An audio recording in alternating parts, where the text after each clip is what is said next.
Oi, oi, galeritia! Bora para mais um episódio. E é claro que a gente não poderia deixar o mês de outubro passar em branco e não falar da campanha Outubro Rosa, onde a gente aprende aí cada vez mais sobre a prevenção do câncer de mama.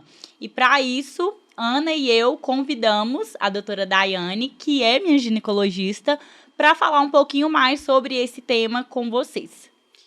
Olá, muito boa tarde a todos. Boa tarde, muito obrigada pelo convite. Me senti muito honrada, até porque esse tema é importantíssimo, né? Muitas mulheres ainda sofrem com o diagnóstico tardio do câncer de mama e a gente precisa reverter isso. Me apresentando um pouquinho, né, antes da gente entrar na temática aqui proposta, meu nome é Daiane Almeida, eu sou médica ginecologista já há mais de 10 anos. Minha origem é da Bahia. Eu sou uma baiana vivendo nas Minas Gerais já há mais de 12 anos, muito satisfeita com a receptividade dos mineiros. É uma terra boa demais de fazer amigos, né, de criar vínculos, e por isso estou aqui até hoje, né? Eu atuo aqui em Contagem, eu tenho uma clínica, chama Clínica Era, inclusive convido vocês a entrar no Insta da clínica, que lá tem muito conteúdo bacana sobre ginecologia e obstetrícia. E é uma clínica que fica ali na região do Eldorado, né? Muito próximo ao Camelódromo de Contagem. Então, acho que muita gente conhece dessa forma, fica mais fácil. Então, me apresentando um pouquinho para a gente entrar na temática de hoje, né? Vamos prevenir. Com certeza.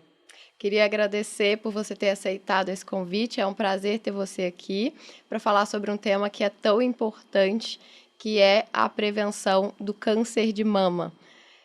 Começa falando para a gente um pouquinho como que funciona, a partir de que idade que as pessoas precisam fazer esse exame.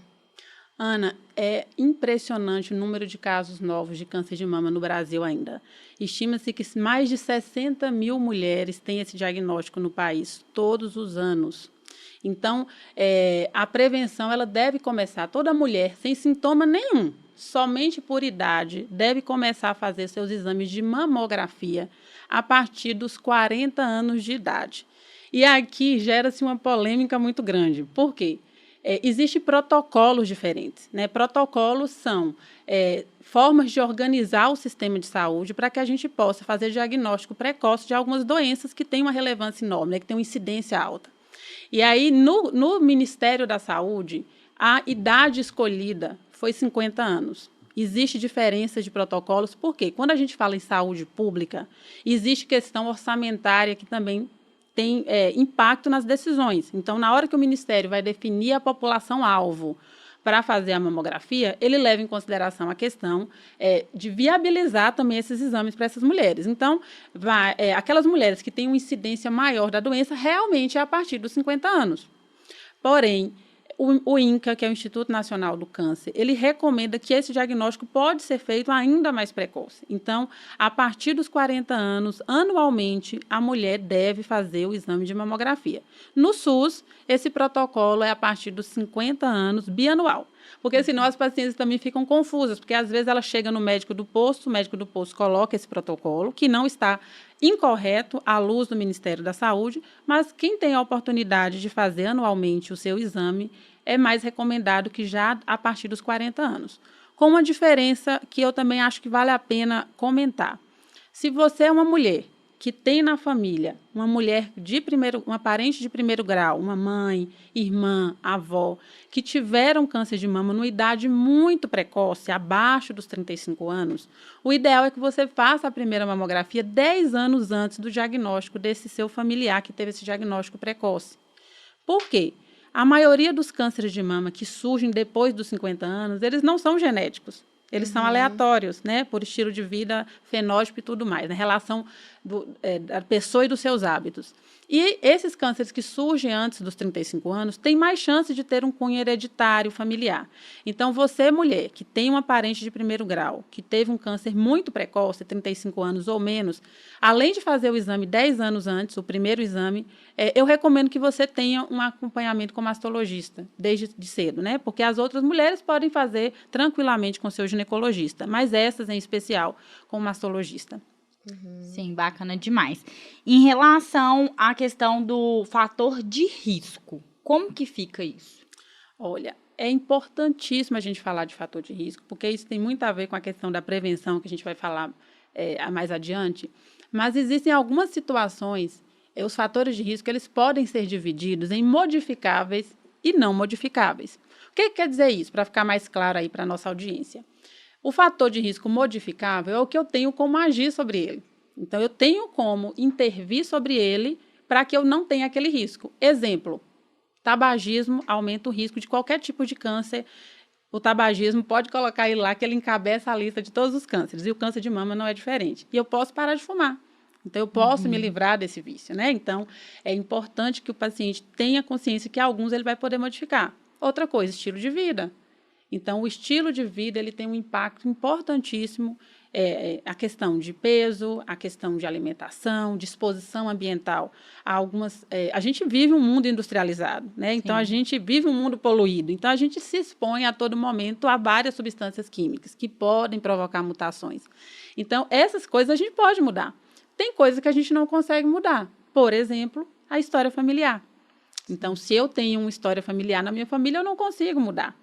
Outro fator não modificável, aquela mulher que não teve filhos por algum motivo. A mulher que não teve filhos, ela tem um risco maior de desenvolver câncer de mama. A mulher que não amamentou por algum motivo, ela também tem um risco maior. Então, esses fatores de risco, o médico, na hora que a paciente está na nossa frente, a gente está sempre sondando esses fatores de risco, porque, eventualmente, eu posso até mudar o meu protocolo de rastreamento. Porque quando a gente fala nesse rastreamento, a partir dos 40 anos, a gente está falando de uma população geral. Mas, na consulta, você consegue individualizar. Sim. Então, alguns pacientes talvez até começarão antes, dependendo do exame físico que foi realizado ali, dependendo da história clínica, dependendo dos fatores de risco. Então, é importantíssimo que o paciente tenha realmente esse hábito da prevenção. Eu acho que a gente já passou da fase de tratar doenças. Hoje em dia, as pessoas querem qualidade de vida. As pessoas querem qualidade de vida do ponto de vista emocional, as pessoas querem viver bem, mas com qualidade. Então, elas querem limitar a vida de uma pessoa com um diagnóstico de câncer, onde ela vai ter uma morbidade imensa relacionada a essa doença. E, às vezes, até perder a vida. A gente não pode deixar isso acontecer, já que a gente tem como minimizar ou mesmo curar essas mulheres, né? Se esse diagnóstico for precoce. E assim como todo câncer, né? Quanto antes for diagnosticado, mais são as chances de êxito, né? No tratamento. O câncer de mama, ele tem cura? O câncer de mama tem cura, mulheres, né? E o que é que a gente precisa de fazer para que essas mulheres saiam curadas, mesmo que durante a vida se vejam com câncer de mama? Existem 3 tipos de prevenção que eu acho muito importante a gente diferenciar. Eu vou exemplificar para vocês, a partir até vou colocar aqui na história um pouquinho do câncer de colo uterino para vocês verem a diferença. A prevenção primária, ela é aquela que evita que a doença aconteça. Então, por exemplo, o que é uma prevenção primária? Uma vacina, ela é uma prevenção primária, porque se aquela paciente tem acesso à vacinação, ela pode impedir que realmente desenvolva a doença. O câncer de colo uterino, a gente também tem como fazer prevenção primária, porque as lesões indutoras pelo vírus HPV de câncer, elas começam numa fase pré-câncer, que podem ser identificadas e tratadas. O câncer de mama em si, ele não tem uma prevenção primária, e daqui a pouco eu vou fazer uma observação, não tem e tem. Ele não tem uma prevenção primária, porque o que acontece com a mamografia? A gente evita que a mulher tenha um câncer de mama porque ela faz mamografia anual? Não. Então, na verdade, qual é o objetivo da mamografia? Eu quero fazer um diagnóstico precoce. Eu quero pegar esse câncer numa fase bem inicial, porque quando isso acontece, o tratamento dessa mulher ele vai ser muito menos invasivo. Muitas vezes ela nem vai perder a mama, ela pode fazer só a retirada de um setor de mama, que é uma cirurgia muito menor, e um esvaziamento axilar, e ela vai ficar curada. Às vezes ela pode fazer uma cirurgia já com a reparação, com a prótese, ela pode retirar a mama e já começar a reparação, já começar com a prótese para poder... Porque a gente sabe que a autoestima da mulher fica muito comprometida, né, nesse tipo de tratamento. Mas quanto mais inicial o tratamento vai ser menos invasivo, menos doloroso, a recuperação muito mais rápida e a paciente vai ficar curada. Curada. para seguir a vida dela, aproveitando os filhos, aproveitando a carreira, aproveitando tudo que a vida pode lhe oferecer. Então, o objetivo da mamografia, que é uma prevenção secundária, é identificar a doença numa fase precoce. A prevenção terciária é aquela onde eu uso toda a tecnologia que eu tenho em saúde, todos os recursos terapêuticos para oferecer, se não a cura para essa paciente, que ela tenha o que a gente chama de sobrevida muito grande. Sobrevida é quando, mesmo não tendo uma perspectiva de uma cura real, eu consigo devolver qualidade de vida para aquela paciente, para que ela viva muitos anos ainda bem, mesmo que ela não tiver uma possibilidade de cura. E a gente não quer usar a prevenção terciária, né? A gente quer usar a prevenção secundária para diagnóstico precoce. Doutora, mas não tem nada que eu possa fazer, então? Não existe prevenção primária do câncer de mama? Aí é que está, mulheres. Estilo de vida, né? O estilo de vida é sua arma contra qualquer tipo de câncer. Não só o câncer de mama, contra qualquer tipo de câncer. Eu acho que está cada vez mais claro para todo mundo que não tem como fechar a conta. Não tem. E um estilo de vida que vai te dar saúde, longevidade saudável e que você consiga envelhecer de uma forma independente, com um mínimo de dependência, eu acho que é o que todo mundo quer, uma longevidade saudável. E com isso a gente tem vários bônus. Então não tem jeito. Atividade física, tem que fazer alguma coisa, o corpo tem que se colocar em movimento. Outra coisa, ciclo circadiano. O sono é importantíssimo. Então, a gente tem que dormir. A gente tem nossas horas de sono. Por que isso é importante? O nosso corpo é uma máquina que está em constante renovação celular. Existem processos metabólicos que acontecem no período noturno, que acontecem quando você está dormindo. Se você não dorme, você vai prejudicar toda essa maquinária celular. Mais mutação nessas células, porque a gente tem um programa de controle de mutação assim muito eficiente. A gente tem genes que trabalham só para evitar que a gente tenha mutação no nosso DNA. Mas com toda essa bagunça que a gente tem feito, esse estilo de vida moderno, que trouxe muita coisa boa, mas desafios imensos para manter essa qualidade de vida, não tem jeito. Então, os meus hábitos têm que ser saudáveis, eliminar tabagismo, o alcoolismo tem que ser algo eventual, não pode ser a regra, você não pode ter uma pessoa que bebe dia e noite, você tem que ter uma alimentação saudável. E outra coisa, controle emocional. Tudo começa com uma mente forte. Uma mente que não tem a capacidade de reagir às adaptações que o ambiente determina, não, o corpo não vai responder. É aí que o corpo não vai responder mesmo. E a gente tem que fortalecer a nossa mente. E a gente sabe que nós estamos numa era onde a informação muito rápida, as coisas acontecendo, as pessoas muito aceleradas, as pessoas estão adoecendo mentalmente. E ansiedade, depressão, todo esse universo emocional estão adoecendo as pessoas. É muito importante você falar disso, né, como médica, porque muitas vezes, quando a gente fala de saúde emocional, as pessoas tendem a enxergar como algo completamente distante da medicina, como se saúde emocional fosse uma coisa e a medicina outra coisa. E faz todo sentido, porque realmente nós somos um ser completo, né? Uma coisa liga a outra. E a prevenção sempre vai ser a gente cuidar ali da nossa saúde. Igual eu vejo muitas pessoas falando, né? Eu sou suspeita, sim, porque eu falo que todo mundo tem que fazer terapia, que todo mundo tem que fazer academia mesmo, tem que cuidar da alimentação. E às vezes a primeira empecilho que a pessoa coloca ali, quando fala assim, nossa, faz uma terapia e tal, a pessoa fala assim, nossa, mas é caro. Ai, faz uma academia, nossa, mas é caro. Mas se você for pensar, gente, você tá prevenindo tantas doenças com isso, que se você for colocar na ponta do lápis, eu tenho certeza que um tratamento ou um medicamento é muito mais caro. Sem contar que, além da questão financeira, ainda tem todo o desgaste emocional, né, que uma doença traz. Isso aí é uma coisa muito interessante. A gente vem falar de prevenção e a gente acaba falando sobre isso, porque eu acho que não tem como separar uma coisa da outra. Mas tudo que as pessoas fazem na vida é uma relação entre dor e prazer. Sim.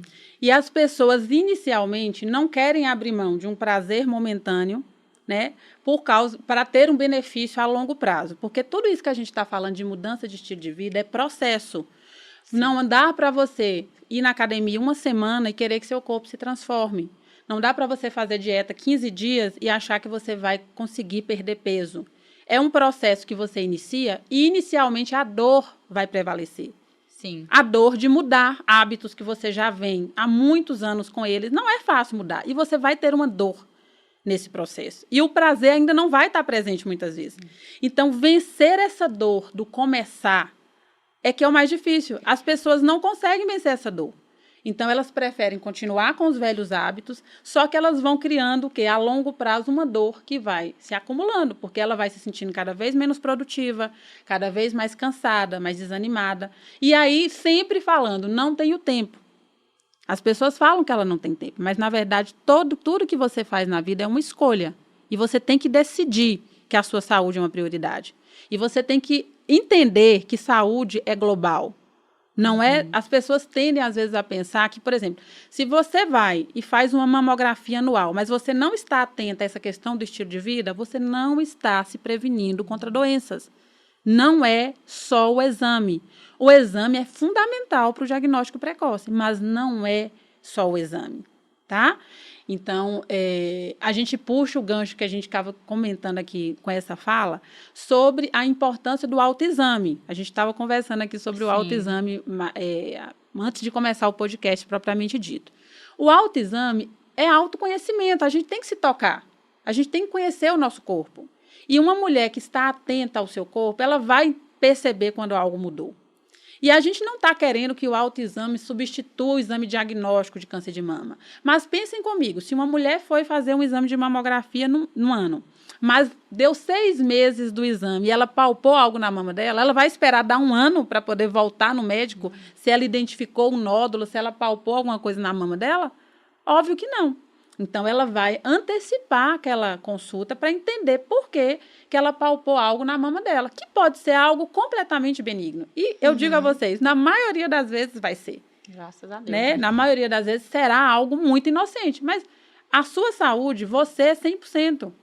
Então, você não pode simplesmente imaginar que é algo tranquilo. Você vai confirmar a informação.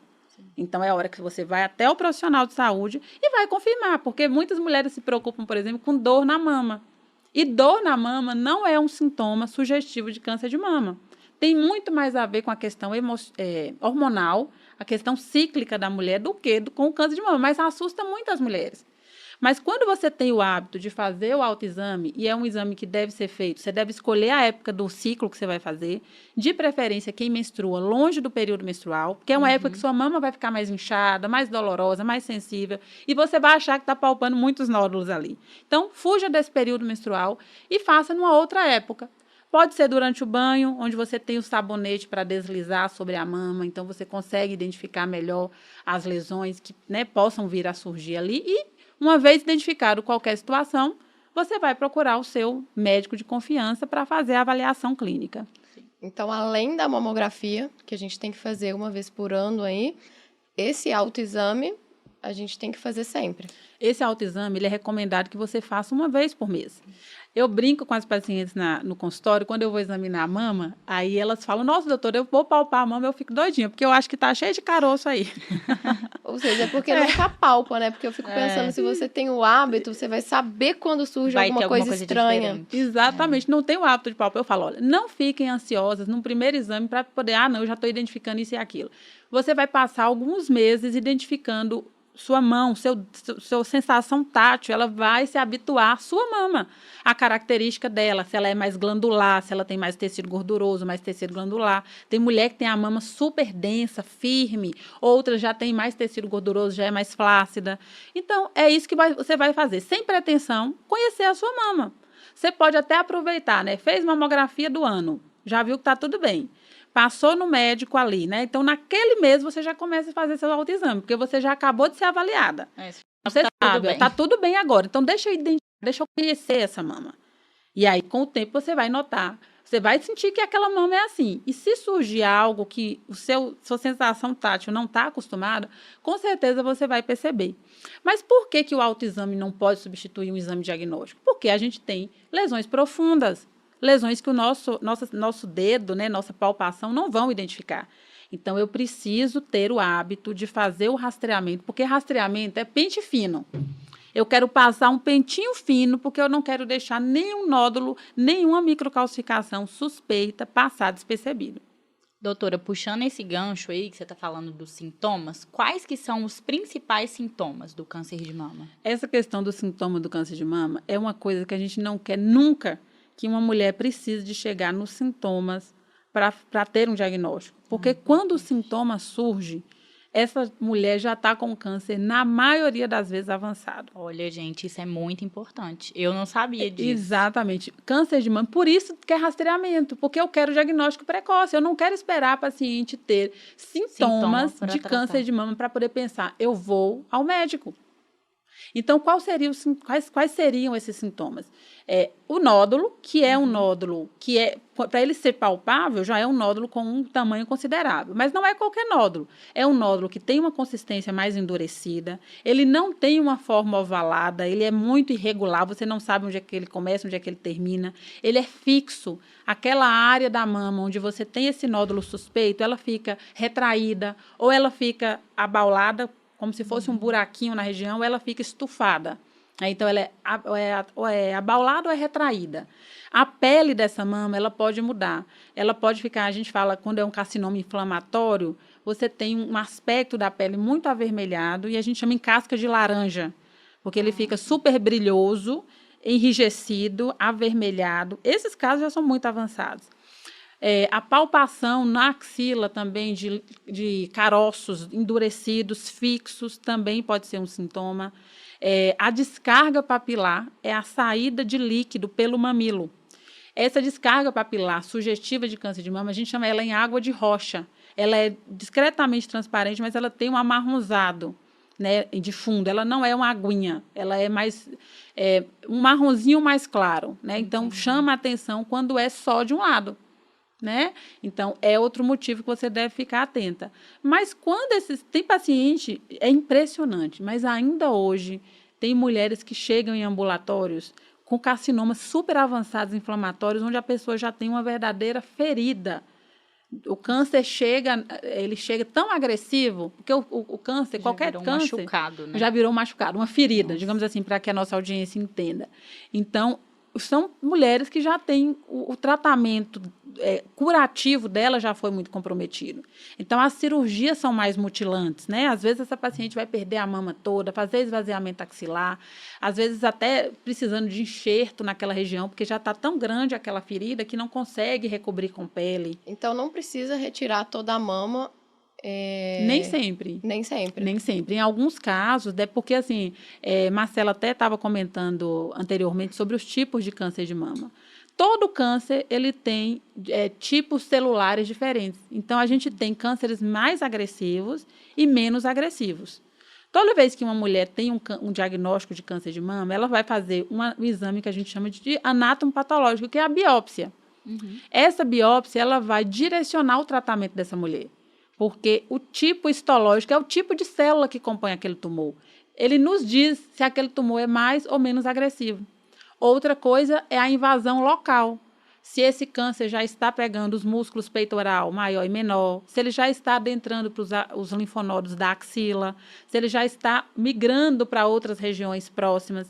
Então, é um câncer que está avançando. E o pior é o que todo mundo conhece como metastático, que é aquele câncer que não ficou mais restrito àquele órgão primário. Ele já foi para outros órgãos, causando lesão no fígado, pulmão, nos ossos, no cérebro. E aí que começam as complicações da doença, né? Porque aí a pessoa começa a ter várias síndromes paraneoplásicas. O que é isso? São as disfunções que as células tumorais causam nos órgãos à distância. Então, ela vai para o cérebro, então começa um tumor no cérebro, daqui a pouco essa paciente está tendo uma convulsão. Que é quando se espalha. Se espalha, corpo, né? Porque aí chegou um tumor de origem mamária lá no cérebro, aí no osso. Aí, de repente, a paciente tem uma fratura patológica, a pessoa sentou, quebrou um osso. Isso não é comum. Eu fiquei com uma dúvida, você até me perdoa se for uma pergunta assim, boba. Imagina. Por que quando a mulher não tem filho, ela tem mais propensão a ter o câncer de mama? A mama, né? Todos os órgãos, eles têm uma função. Então, toda vez que um órgão ele não faz a função a que ele foi destinado, ele tem mais chance de fazer divisões celulares erradas. Ah, sim. Então, eu tenho uma chance maior de desenvolver um câncer. Né? Entendi. Por exemplo, mulheres que não tiveram filhos têm mais chance, também por esse motivo, porque não vão amamentar, e têm mais chance, por exemplo, de ter miomas. Entendi. Então, a miomatose, que é uma doença benigna, não é câncer, mas assim, só para fazer o paralelo, que é um algo que parece que ele dá um jeitinho de crescer. Se não for pela gestação, aí ele tem Vai uma ser por chance um outro maior motivo. Exatamente. E é impressionante como as questões emocionais, elas interferem nesse processo, porque a maneira com que essa pessoa vive, o que ela é exposta, radiação, né? Então, tem gente que teve mais exposição à radiação, até por algum tratamento que fez. Tem um tratamento da tireoide, por exemplo, que você tem radiação no tratamento. Então, isso aumenta o risco de mutação. Tudo que aumenta o risco de mutação vai aumentar o risco de câncer, de todos os outros e do câncer de mama também. E por que o câncer está aumentando tanto? A gente vê mulheres jovens hoje com o diagnóstico de câncer de mama. A gente fica boca aberta. Mulheres de 30 anos com diagnóstico de câncer de mama. Aí a gente se questiona se não tem a ver com o estilo de vida. Né? A gente está sendo exposto, a gente se expõe a todo momento a várias substâncias químicas. Sim. Então, a gente não consegue dimensionar de que forma isso está impactando no nosso DNA, né? Nesses erros que têm acontecido, esses erros metabólicos, celulares. Então, por isso que a gente tem que bater na tecla, né, da prevenção primária e secundária, né, do estilo de vida. E uma coisa interessante, a questão da prótese, né, que Marcela estava comentando, né? Muitas mulheres, hoje em dia é muito comum as mulheres colocarem prótese de silicone. E algumas têm receio se a prótese em si aumenta o risco de câncer de mama. Na verdade, a prótese não vai aumentar o risco de câncer de mama. O que acontece é que o diagnóstico fica um pouco mais difícil pela prótese. Por quê? Na hora que a mulher vai fazer a mamografia, na hora de se posicionar no mamógrafo para fazer o exame, eu preciso de ter todo o tecido mamário representado ali naquele exame. Existe uma técnica específica para usuárias de prótese, que ela consegue retirar na imagem, né, a prótese do campo para que o radiologista tenha uma facilidade maior de avaliação. Mas, no geral, se consegue fazer isso, né? Então, dificulta um pouco, mas não impede, não impossibilita esse rastreamento. Então, a mulher que tem prótese também tem que ter o hábito de fazer o seu exame anual. E outra coisa que as mulheres queriam muito era substituir a mamografia pelo ultrassom de mamas. Por quê? Porque a mamografia ela é um exame que todo mundo assusta as coitadas das mulheres, né? Dizendo que dói. Gente, o exame de mamografia, ele dura segundos. Você fica naquela posição no mamógrafo por segundos. Então, é um exame muito rápido. Por mais que seja um pouco desconfortável, né? Uma depilação vai doer muito mais. Uma depilação a cera, muito mais. Então, é rápido, só que as pessoas apavoram as mulheres, né? Que dói muito. E aí elas falam, doutora, eu não podia fazer, ao invés de fazer a mamografia, eu não podia fazer a ultrassom de mamas? Não dá. Porque a mamografia é o único exame que vê microcalcificação, que é uma fase inicial do carcinoma ductal de mama, que é um dos mais agressivos. Então, eu não posso abrir mão da mamografia. Só que, grande parte das vezes, eu preciso de usar o ultrassom associado à mamografia para estudar melhor nódulos e cistos. Mas eu não posso substituir a mamografia pelo ultrassom no rastreamento. Então, vamos suportar essa dorzinha da mamografia alguns segundinhos ali em prol da nossa saúde, né? E em relação à questão do anticoncepcional, tem alguma ligação ou não? É mito também? Olha, as pílulas anticoncepcionais, a maioria delas, a gente tem pílulas que só tem progesterona e pílulas que tem estrogênio e progesterona. Existe uma associação da exposição à progesterona com o aumento do risco de câncer. Porém, isso não é significativo. Isso tem a ver com os outros fatores de risco associados. Então, se você pega uma mulher que às vezes tem um estilo de vida, está acima do peso, tem uma alimentação inadequada, é fumante. Quando você vai somando fatores de risco, o uso do anticoncepcional a longo prazo, à base de progesterona, aumenta um pouco esse risco, mas é muito pequeno. Não é algo que isoladamente os estudos associaram, porque tudo em ciência ele tem que ter uma comprovação científica. Então, tudo que você quiser provar em ciência é possível com números. Então, a gente tem que ter muito cuidado na hora de analisar números. Então, quando você vai estudar um estudo científico, você tem que ver se o número de mulheres estudado foi o adequado, se o desenho do estudo foi o adequado, se o tempo de segmento foi o adequado, se você conseguiu selecionar os grupos e tirar todos os fatores intervenientes naquele resultado. É difícil, né? É difícil. Então, a gente não tem nenhum estudo que nos dê essa associação clara de uso de anticoncepcional com o desenvolvimento do câncer de mama. É muito mais essa conjuntura de fatores de risco que vai levar uma paciente a ter ou não ter um câncer no futuro. Eu achei interessante essa questão da progesterona, né? Que você citou que, na maioria das vezes, a quantidade que está ali no anticoncepcional não chega a ser uma quantidade que possa afetar. Só que hoje em dia está muito na moda essa questão de reposição hormonal, né? E geralmente, quando as mulheres fazem essa reposição hormonal, já é aí numa quantidade bem maior do que aquela quantidade ali que tá no anticoncepcional. Tanto que tem mulheres que chegam a fazer até para ficar sem menstruar. Quando a gente vai para essa parte, né, de reposição hormonal, é sempre o maior medo de toda mulher que está nessa idade, né, que está vivendo a transição menopausal, cheia de sintomas. A primeira coisa que a mulher te pergunta, na hora que senta, doutora, eu vou ter câncer de mama, né? Elas morrem de medo de ter câncer de mama fazendo uso do hormônio para terapia hormonal. E o que é que isso criou? A gente teve um estudo que foi... Depois desse estudo, o WHI, todas as pessoas ficaram apavoradas com o uso de reposição hormonal, porque esse estudo ele foi até interrompido antes do tempo por causa que aumentou a incidência do câncer de mama. Só que quando a gente foi ver, o estudo era completamente enviesado. Tudo isso que eu estou falando com vocês aqui, o que é que interfere na análise de um estudo e para você tirar as conclusões. E aí, hoje em dia, a gente tem que individualizar. Por quê? Existe dose de hormônio diferente, existe vias de administração. A gente tem hoje adesivos, a gente tem gel, a gente tem implantes. Então, a gente tem maneiras de oferecer a reposição hormonal de forma segura.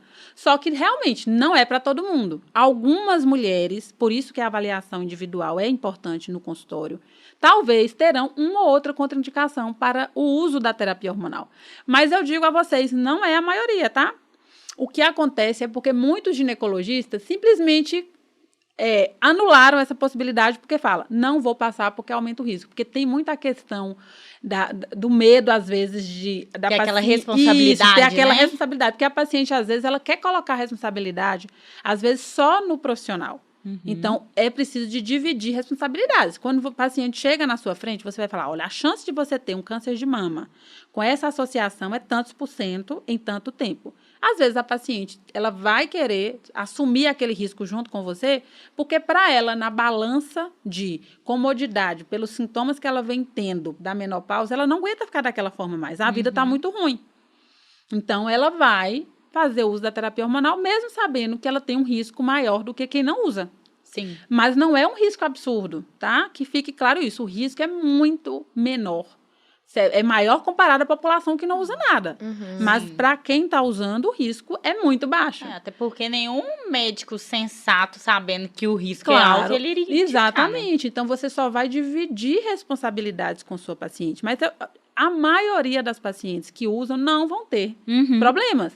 Então, e a gente sabe que, como tudo que a gente conversou aqui, várias outras coisas vão estar influenciando, né? Se essa paciente vai vir ou não a desenvolver qualquer tipo de câncer, né? Inclusive o de mama. Eu acho que tudo que você falou aí volta na necessidade de fazer o exame e de fazer a consulta, porque é tudo muito individualizado. Hoje eu vejo as pessoas falando muito mal sobre anticoncepcional, por exemplo, de pílula. Mas acontece que para algumas pessoas é a melhor opção, e para outras pessoas não, isso é muito individual, por isso que a gente precisa consultar, ir no médico, porque ele vai ter o método ali preventivo, que vai ser a melhor opção, e também em relação, por exemplo, a outros tratamentos, né? Gente, eu falo que existe inúmeros métodos contraceptivos, não é à toa. Existe porque as mulheres, elas são únicas, cada mulher é única. Então, por que a gente ia ter só um tipo de pílula, só um tipo de composição hormonal? Só um tipo de via de uso. A gente tem DIUs hoje, hormonal e não hormonal. A gente tem adesivos contraceptivos. A gente tem implantes contraceptivos. A gente tem anel vaginal. A gente tem várias combinações de hormônios em pílulas. Tudo para adequar a necessidade de cada mulher. Imagine uma mulher que tem endometriose, que tem dores imensas durante o período menstrual, que estão sempre na urgência para receber medicação venosa. Imagine se essa paciente não tivesse um recurso para ela parar de menstruar.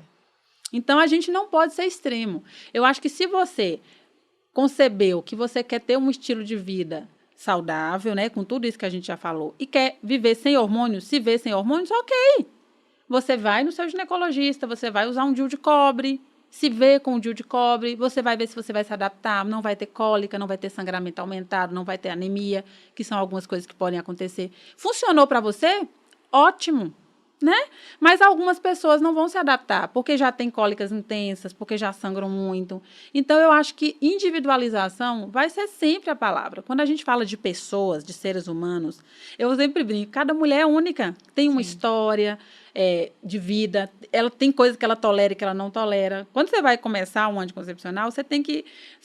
o que você leva em consideração é mais o que você tolera, porque você não vai suportar alguns efeitos colaterais. Você quer usar um método que você tenha segurança contraceptiva, mas que não atrapalhe sua vida, né? Tem uma coisa que você falou antes, eu fiquei com uma dúvida. Na verdade, um questionamento, assim, que você falou que está tendo muito mais diagnóstico de câncer de mama em mulheres mais jovens hoje em dia. Eu fiquei pensando, será que hoje em dia a gente tem mais diagnósticos e antes a gente tinha uma doença subdiagnosticada? Então, quando a pessoa chegava ali, nos 50 anos para uma consulta, ela já estava com um prognóstico ruim, uma doença avançada? Ou, de fato, a gente tem um aumento de pessoas com esse diagnóstico hoje?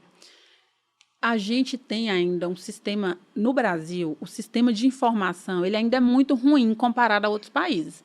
As estatísticas, por exemplo, dos americanos é uma coisa excepcional, de que eles documentam tudo. No Brasil, a gente tem mais dificuldade de fazer estatísticas de boa qualidade. Mas o que aumentou foi a faixa etária das mulheres mais jovens tendo diagnóstico. Né? Isso que eu quis falar, porque tem Isso a que ver... eu fiquei pensando, se agora essas mulheres elas têm muito mais acesso à informação, a exames, Isso impacta e elas também. recebem um diagnóstico que antes as outras mulheres não recebiam. Pode ser, isso pode ter algum impacto, sim, porque às vezes essa paciente ela nem concebia a possibilidade de ter um câncer de mama. Hoje temos diagnóstico de câncer de mama em mulheres amamentando, né? Mulheres que engravidam e se veem com câncer de mama. Né? Então, é uma coisa que realmente, hoje em dia, a gente tem mais acesso ao diagnóstico, as mulheres leem muito, as mulheres são muito espertas, né? As mulheres, elas vão atrás, né? Eu falo assim, eu admiro muito a mulher, porque a mulher, ela corre atrás de informação, ela corre atrás de saúde, ela vê uma coisa errada, ela já quer saber o que é, e ela cuida da família toda, né? Então, é fantástico. Então, talvez isso tenha impactado, sim, né? Mais acesso, mais informação. Então, o diagnóstico, a gente consegue fazer diagnósticos mais precoces. Mas chama a atenção porque antes, realmente, era muito raro ver uma mulher tão jovem com câncer de mama. E hoje em dia, a gente tem visto. Mas eu fico pensando que nem sempre é algo ruim. Porque quer dizer que a gente está tendo um diagnóstico precoce com um prognóstico melhor do que antigamente. Não, a mulher que faz o diagnóstico precoce, ela vai ter sempre benefício. Vai ter sempre benefício. Mas na história natural do câncer de mama, o mais comum é ela se desenvolver depois dos 50 anos. Uhum. Né? Então, por isso que faz sentido essa orientação do INCA dos 40 anos, por causa dessa nova conjuntura de diagnósticos em mulheres mais jovens, e o autoexame recomendado sempre, porque esses tumores que surgem fora da faixa etária da história natural da doença, eles também são, às vezes, de evolução rápida. Então, às vezes, é possível que você faça sua rotina, seja examinada, e daqui 6 meses você note um nódulo. Eu tive paciente assim já, que foi fazer a rotina e depois voltou 4, 5 meses depois porque palpou um nódulo. E aí teve diagnóstico de câncer de mama. Então, esses tipos de câncer, em especial em mulheres muito jovens, eles têm essas características de ser muito agressivo. Né? Então, esse tumor agressivo, assim, aí é que eu preciso de pegar ele muito mais no início, para possibilitar à mulher um tratamento curativo e que ela se restabeleça pouco tempo depois, né, desse tratamento. Muito bacana.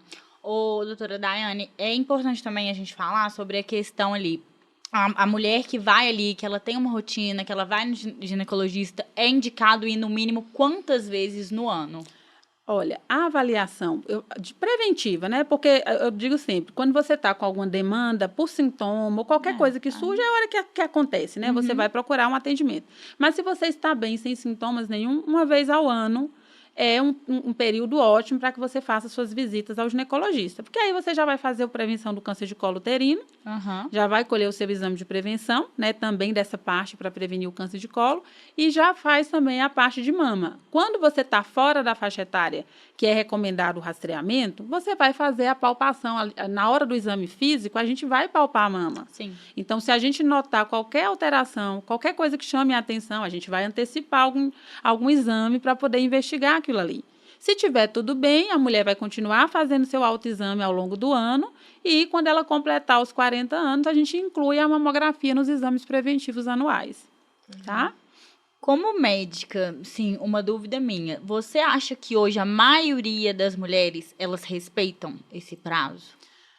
Nós temos contrastes, nós somos um país continental de contrastes, né? Então, ao mesmo tempo que nós temos aquelas mulheres que têm total acesso ao serviço de saúde, né? Então, algumas mulheres, elas têm acesso porque trabalham, têm um convênio médico ou já internalizaram a importância dessa prevenção, então conseguem buscar a rede suplementar e fazer o exame anual. Então, tem umas que, se deixar, elas vão antes de um ano, elas estão lá para fazer seus exames.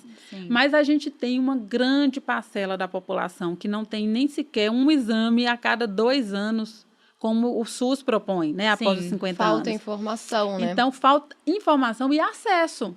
Porque Sim. muitas vezes esses exames eles não são disponibilizados para essas pacientes. Então, ainda temos uma dificuldade conjuntural mesmo do país ser um país de contrastes. Mas já melhorou muito, né, em relação ao que era antes. Essa taxa de cobertura de mamografia tem aumentado. Uma estratégia que o SUS tem usado são os caminhões. Eu não sei se vocês já ouviram falar, mas os caminhões, eles são caminhões que são estruturados com mamógrafos e com profissionais que vão fazer exames em algumas comunidades. Então, aquele caminhão, ele fica estacionado ali 15 dias, 20 dias, e aí ele faz os exames em massa daquela população. Bacana. Então, são estratégias que são utilizadas para minimizar esse rastreamento. No Brasil, é curioso demais. O SUS, por exemplo, ele propõe que a mulher faça o exame de prevenção, que é o Papa Nicolau, uma vez por ano, mas que, se tiver 2 exames consecutivos normais, possa espaçar esses exames para trianual, fazer a cada 3 anos. Aí a gente tem uma população que tem acesso anual e uma população que nem sequer faz um. Entendi. Então, assim, a gente ainda tem essa dificuldade no Brasil. Mas a população de mulheres de renda média, né, de uma população que tem uma renda média, que consegue ter uma qualidade de vida mínima, né, consegue ver a importância, sim, porque você vê que ela reserva aquele dinheirinho, às vezes, até para fazer o exame particular, quando não tem um convênio, porque entendem a importância da prevenção.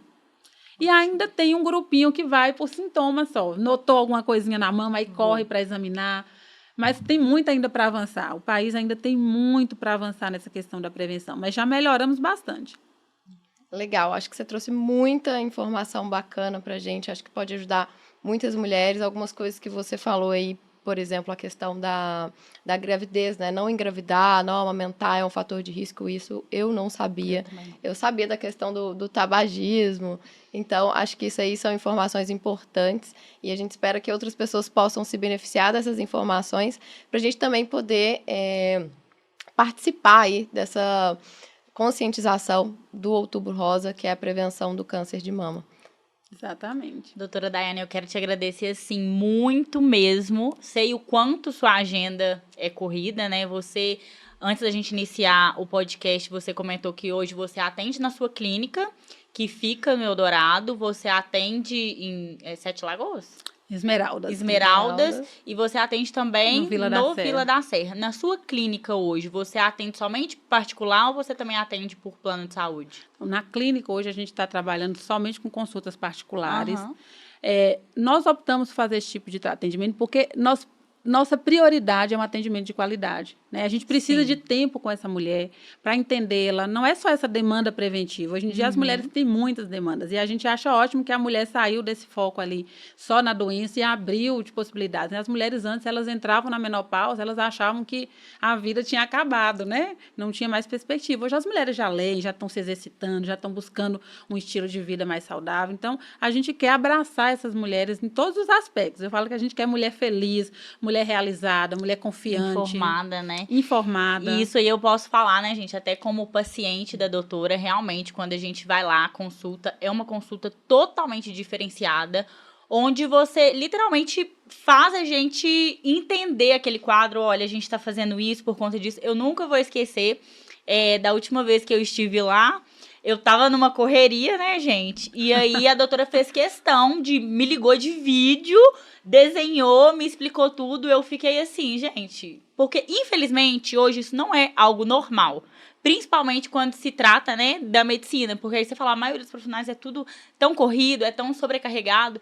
Então, assim, essa atenção ali que você dá para paciente, não só da consulta, tá tudo bem, ok, mas dela entender, até para se posteriormente tiver ali algum sintoma, né, de um câncer ou algo do tipo, a paciente já se conheceu o suficiente para até ajudar, né, porque é o que você falou, todo tratamento é um conjunto, né, do médico e paciente. Gente, o médico é, antes de tudo, um educador, Sim. grande educador. Não aceitem a mediocridade em nada que vocês forem fazer na vida. Não aceitem a mediocridade. E o que é não aceitar a mediocridade? É fazer sempre a mais do que você pode fazer. É entregar o seu máximo em tudo que você for fazer. E você não pode sair de uma consulta com dúvida. Então, você tem que sair entendendo o seu diagnóstico, entendendo o seu problema, se você tiver, ou como você vai manter suas rotinas atualizadas. Então, usufruam desse direito de vocês, né? De entenderem, porque ninguém vai fazer um tratamento, ninguém vai seguir uma orientação de algo que não entendeu, que não compreendeu. Então, busquem profissionais que respeitem esse direito seu. Né, que respeitem esse seu direito de falar, de questionar, de entender, porque a gente não aceita mais não entender as coisas. As pessoas leem, as pessoas se informam. É verdade. Então, eu quero muito agradecer o convite. Toda vez que eu tenho a oportunidade de falar para mais mulheres, né, de impactar a vida de outras pessoas de forma, né, aqui, né, a gente consegue atingir, às vezes, pessoas que a gente nem imagina, eu não perco essa oportunidade. Então, mais num mês como esse, né, um mês rosa, um mês feminino. E mulher, eu sou apaixonada por mulher, porque eu acho mulher um ser. Não tem como existir um mundo sem mulher, porque a mulher dá aquele toque todo especial no mundo. Verdade. Eu acredito piamente nisso, e por isso que eu amo cuidar de mulheres.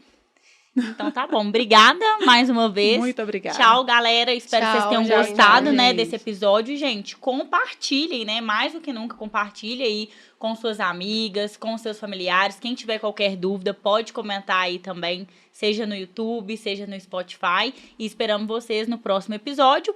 E sigam, né, o Instagram da doutora. Deixa aí seu Instagram de novo, a gente vai deixar no link também. Ótimo, gente, porque eu posto bastante conteúdo educativo, é no da clínica, que é @EraSaudeDaMulher, tudo juntinho. Vocês vão com H, né? Com H, Então, era com H. A gente vai tentar deixar também na descrição ali do link do episódio para facilitar. Isso mesmo. Beijinhos. Tchau. Tchau, tchau.